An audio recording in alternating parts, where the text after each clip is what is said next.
Hey everybody, Sevuhl here, and today we're going to be going through the Alfred room in TryHackMe. We are going to be exploiting Jenkins to gain an initial shell, and then escalate your privileges by exploiting Windows authentication tokens through a meter preater. So it is seemingly a Batman-themed room, so to say, and it has a little bit of Batman stuff in there, and it's similar to the Steel Mountain for Mr. Robot. So pretty cool in my eyes. Those are two things I really enjoy: Mr. Robot and Batman. So couldn't be happier. And I'm gonna kind of do this room similar to how I did the Steel Mountain room because I really enjoyed kind of going over what I did more so than going through it as I do it, because I get a little tripped up sometimes and I hate to just waste your time and then I have to go back and edit the video and do so many more things. And as you can see, I haven't completely finished this room, but I'm in the home stretch, so there isn't too much left to it. But in order not to waste too much more of your time as I have explaining what I'm doing, let's go ahead and hop right into it with task one, which is initial access. So let's see what we have here. In this room, we'll learn how to exploit a common misconfiguration on a widely used automation server, Jenkins. This tool is used to create continuous integration and continuous development pipelines that allow developers to automatically deploy their code once they make changes to it.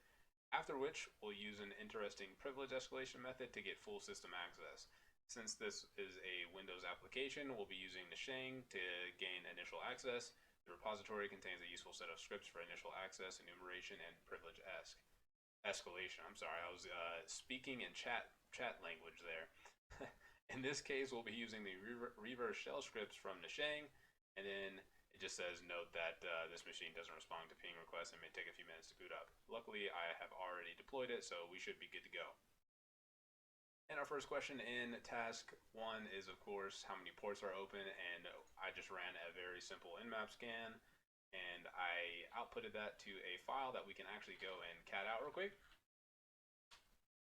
And as you can see, there are only 3 ports open: 80, 3389, which is RDP for Windows, and another web server on 8080. So that was obviously our answer was 3. And then we can go actually to the IP address. So that is 10.10.120.182. So 10.10.120.182. And when we go to just regular HTTP port 80, we find a rest in peace for Bruce Wayne, and then we can make donations to Alfred at WayneEnterprises.com, and they are greatly appreciated. So it kind of signifies that we actually need to go to port 8080, where it looks like Jenkins is being hosted, and we find a login screen, which is part of question 2, is to log in. Initially, what I did was just search Jenkins default credentials, and I believe the default credentials are, and here they are in my face now, admin and password. But it is actually just admin, which is pretty easily guessable, and we can get right through. And as you can see, that is in fact the answer for question 2 in task 1. And then we get into getting a shell here. So it says, find a feature of the tool that allows you to execute commands on the underlying system. When you find this feature, you can use this command to get the reverse shell on your machine and then run it. And it gives you the PowerShell command that you need to run in order to get the PowerShell TCP.ps1 shell over to the Alfred box there. And that was a little tricky. However, if anybody's familiar with Hack the Box, there was actually a Jenkins powered machine. I can't even remember, maybe a year ago or so. It was pretty similar, so I had a little bit of experience with that, and it kind of helped in this situation because I kind of knew what I was doing, but it still took me a little bit to figure out where and how to get there. So luckily, I've already done such, so I do know where to go. We're just going to go into project here that's already pre-built for us, and we're actually going to configure this project, or in this case, we're going to configure this build, which is build number 1. And when we go into the build tab here, we can see that we can execute Windows batch commands, and we can just change this command here to the command that they actually give us to run to get the PowerShell TCP shell for Nashang and get a reverse shell. I feel like I'm saying that a lot. I'm just going in a little bit of a circle, but basically this is where we need to input that command to get our reverse shell, and we need to set that up. And I didn't read this last little part. It says first you need to download the PowerShell script, make it available for the server to download, and you can do this by creating an HTTP server with Python, and it gives us the Python 3 command to get a web server going. So let's go ahead and get that started. What I'm actually going to do is I'm going to copy this command here, because why not? I mean, it's already been given to us, so it's pretty easy there. I'm just going to open up a text editor. We're going to paste that in there, and we're just going to go ahead and enter our information. In this case, I just want to go ahead and use port 9001, and our IP address is going to be 10.8.13.197, and we need to change this to our port as well, 10.8.13.197, and we'll go ahead and specify port 80. So now that we have that good, well, we're good on that, on our PowerShell command that we need to run in Jenkins in order to get our shell. Now we just need to set up our web server with Python, and then we also need to get our netcat listener going so that the shell actually comes to us. Otherwise, it's not just going to appear out of thin air, sadly. So let's see, we need to go ahead and run that. So let's actually, oh, this is our text editor. So let's minimize that, pull up our terminal. We'll clear this, and we'll go ahead and set up, let's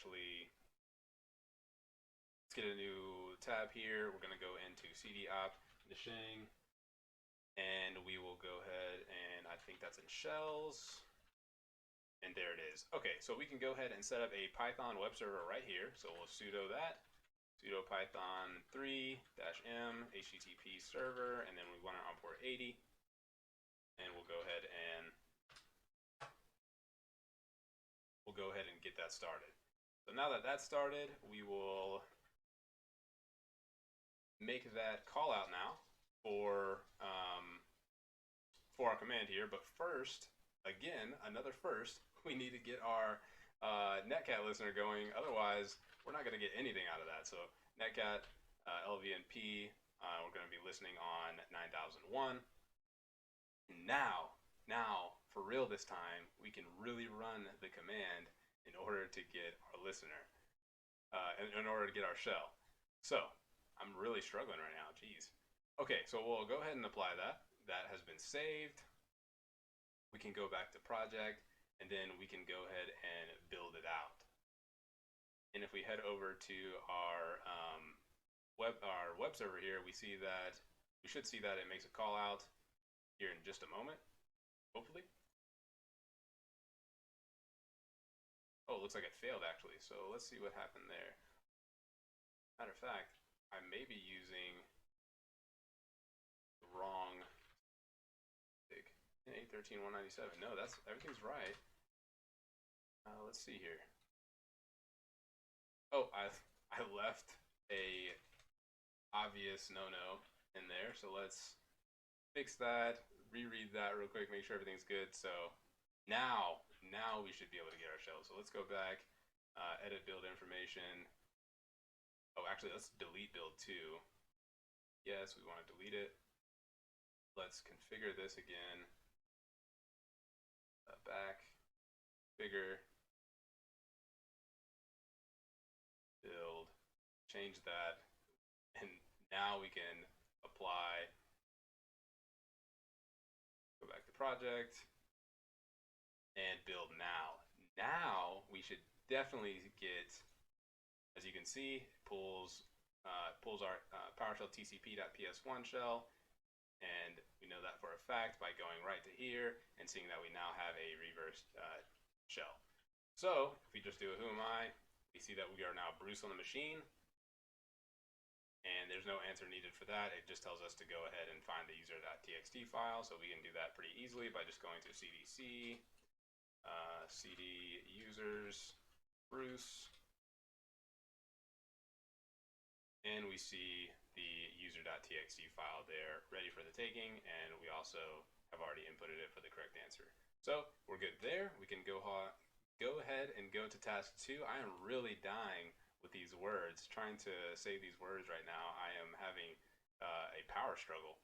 So let's see here with task 2 is switching shells. So to make the privilege escalation easier, let's switch to a meter preter shell using the following process. Use MSF Venom to create the, look, it even tried to get me there. Use MSF Venom to create a Windows meter preter reverse shell using the following payload. TryHackMe is nice enough to give us the command to run in order to get our malicious payload there. This payload generates an encoded x86 or 64-bit reverse TCP meter preter payload. Payloads are usually encoded to ensure that they are transmitted correctly and also to evade AV products. An antivirus product may not recognize the payload and won't flag it as malicious. After creating this payload, download it to the machine using the same method in the previous step. So it just gives us another command to run. We can actually go ahead and copy that real quick. And then it says, before running this program, ensure that your multi-handler is set up in Metasploit, and we'll do that in just a moment. And this step uses the Metasploit handler to receive the incoming connection from your reverse shell. Once this is running, enter the command to start the reverse shell, start process, and then the name that we're going to give our malicious payload here. And then this should spawn a meter preter shell for you. So let's go ahead and run through that. So first, I went ahead and copied this command here. Let's go ahead and drop that into a text editor and get that changed. We're going to call the file, we'll call it Toshinori. If anybody knows what Toshinori is, leave a comment if you know who Toshinori is. We'll play a little game there. And we want to go to port 80 and our IP address. Let's make sure we don't leave any lingering default stuff there. It's 10.8.13.197. So this is going to be our PowerShell command in order to get our malicious payload, toshinori.exe. So let's not copy that just yet. We'll go and head over to our, let's go ahead and get a new tab here. I should be using tmux, but you know, it's okay. We will, now that we have our web server on Nishang shells, that's okay. We can just go ahead and create our malicious payload real quick.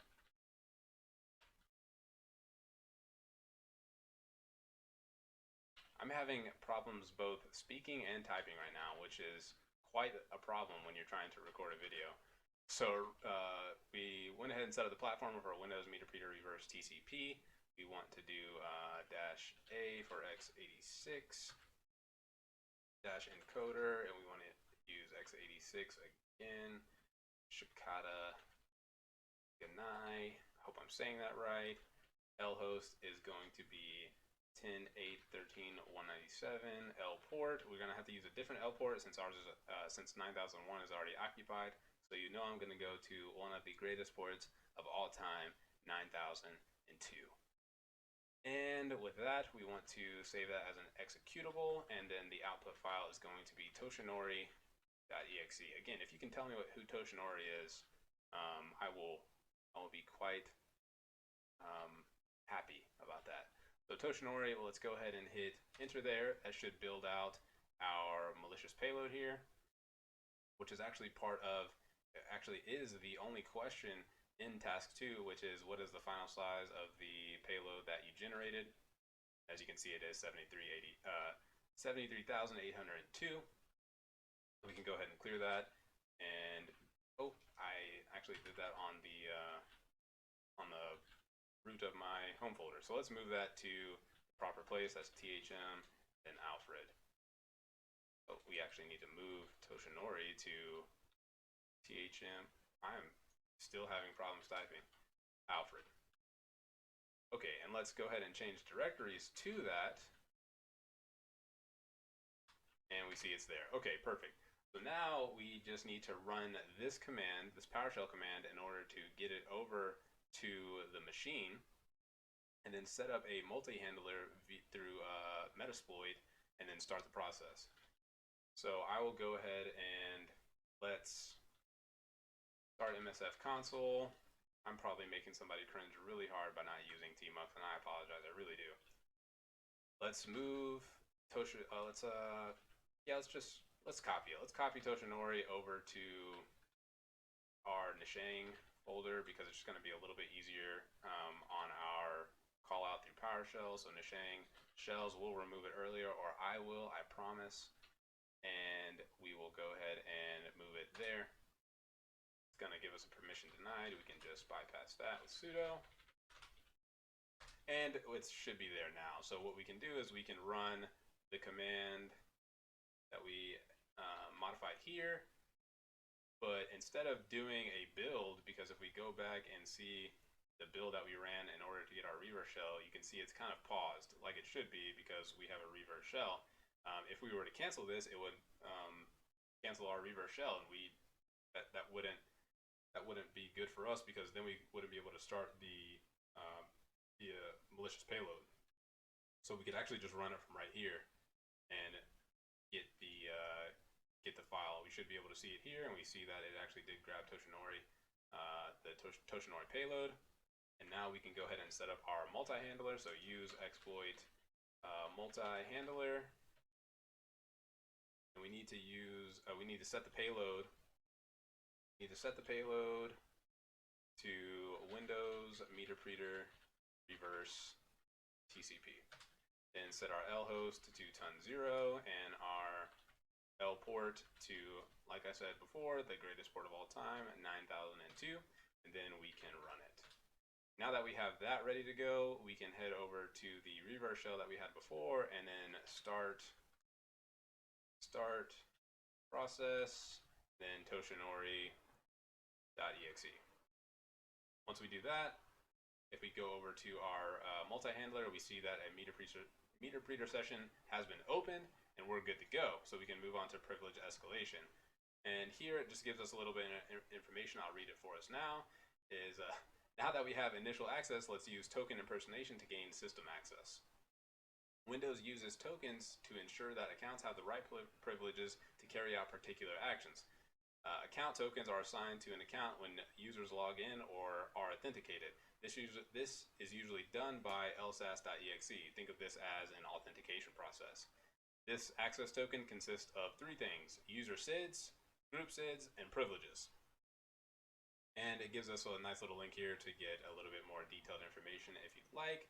And then it just tells us about the different types of access tokens and impersonation tokens and the different levels to that, and a few other things here. I'm not going to read all that because that is a little too much, and I'm sure you are all very smart people who can read all for yourselves. And hopefully you're going to be signing up for TryHackMe if you haven't already and doing this blog, so you'll have to read it anyways. So let's go ahead and get into the first question for our final task, and that is view all the privileges using whoami/priv. So we can go into our meterpreter shell, and I believe we'll just need to go into shell, and I'm just going to do whoami/priv. And we see that we are still Bruce. Well, we know that we're still Bruce because we haven't done any escalation yet, and we just see the privileges that are disabled and enabled for him. And it looks like we have change and notify privilege. What else?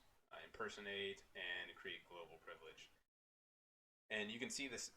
You can see that two privileges, debug privilege and impersonate privilege, are enabled. Let's use the incognito module that will allow us to exploit this vulnerability, and it tells us how to load that into Metasploit. And if it doesn't work, we can just use the command use incognito. If that doesn't work, so let's go ahead and load that into our Metasploit. So load incognito. Did I do that wrong? Oh, I actually need to exit out of the shell because that isn't going to work in a CMD shell. It's only going to work in the meterpreter portion. So load incognito. And you can see it successfully loaded that extension for us. And so no answer needed for that.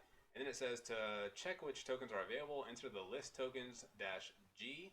We can see that the built-in administrators token is available. Use the impersonate token built-in administrators command to impersonate. Well, basically just use the impersonate token command to impersonate the administrator's token. What is the output when you run the getuid command after that? So we'll go ahead and list tokens-G, and we get the available tokens that we can impersonate. And if you go through it, you can see built-in administrators there. And now we can use our impersonate token built-in It's backslash administrators, close quotations. Let me make sure I spelled that right, because like I said, I've had a problem and I didn't. Look at that. Impersonate. So impersonate token built-in administrators. We should be able to hit enter here. Oh wait, did I do that wrong? Let's see. Use the imperson. Oh, I did do that wrong. Impersonate token. I forgot that underscore there, and then built-in administrators. And now if I do we can go into shell again. We could do a who am I? Shell. Is that not gonna work for me? Warning, not currently running as system. Not all tokens will be available. Call rev to self if primary process token is system. Successfully impersonated user in T authority system. So we successfully impersonated them, so why? Let's see. Clear. Oh, we can't clear from your computer. Let's see. Why is that not going through for us? Let's see. Get UID. So we see that we have, we are in fact system. Okay, even though you have a higher privilege token, you may not actually have the permissions of a privileged user. Oh, we need to change the service. Okay, perfect. So what we can do is we could do run PS to look at the services, and which service do we need to go to?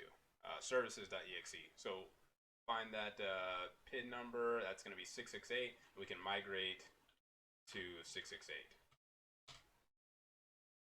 And the reason for that, I think they actually explain that. So even though you have a higher privileged token, you may not actually have the permissions of a privileged user. This is due to the way Windows handles permissions. It uses the primary token of the process and not the impersonated token to determine what the process can or cannot do. Ensure that you migrate to a process with the correct permissions, which we just did by looking at the processes that we're running, finding services.exe, and then migrating to that service. And so now, when we go back, we see that that migration was successful. It should be pretty quick, and we should be able to run shell now and run who am I, and we are in the authority system. It tells us that the root.txt file is in the config, which is a little different. So cd config, stir, and type root.txt, and there is our root flag. So we'll copy that, paste that in there, submit, and oh, we forgot one more, and there we go. We are complete with the room, and we have system access, and we're good to go. We could do a little bit more. We could do net, and then do net user Sevuhl password 123 bang, and then add, and then net local group administrators Sevuhl add, and now you can see that I've created a new user called Sevuhl with the awesome password, most secure password in the world, password 123 bang, and then I added myself to the administrators group. And the reason I'm doing this is because I know that we have port 3389 open, which is RDP for Windows. We can make a connection call out to 10.10.120 182, so 10.10 120 182, our new username, which is Sevuhl, and then password 123 bang. We will change it to client resolution, and we'll connect, and we'll gladly accept that certificate. And it looks like it's going to sign us in, and they need to look at that. They need to get their Windows activation set up, and now we are actually on the box. And well, okay, it's just setting up personalized settings for Windows. We'll give that just a second here.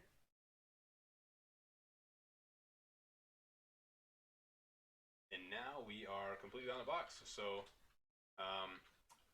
hack all the things, and we're good. We are done with the video. That is a full system own, and that is all I have for you. I really hope you enjoyed, and if you liked, please subscribe, and I will be back with another video soon enough. Certainly appreciate it. Goodbye.